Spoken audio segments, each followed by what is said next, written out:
2024, in-unveil ni Ducati ang kanyang bagong superbike.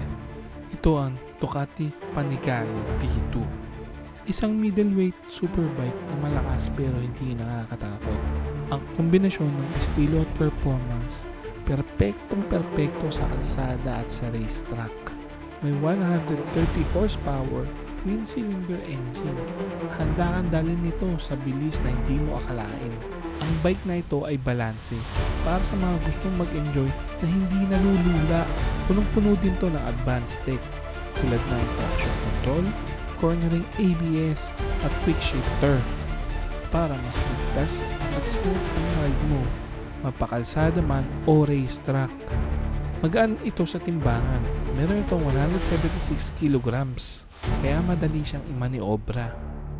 Ang gulong din nito ay Pirelli Diablo tires, siguradong kapit na kapit sa kahit anong daan.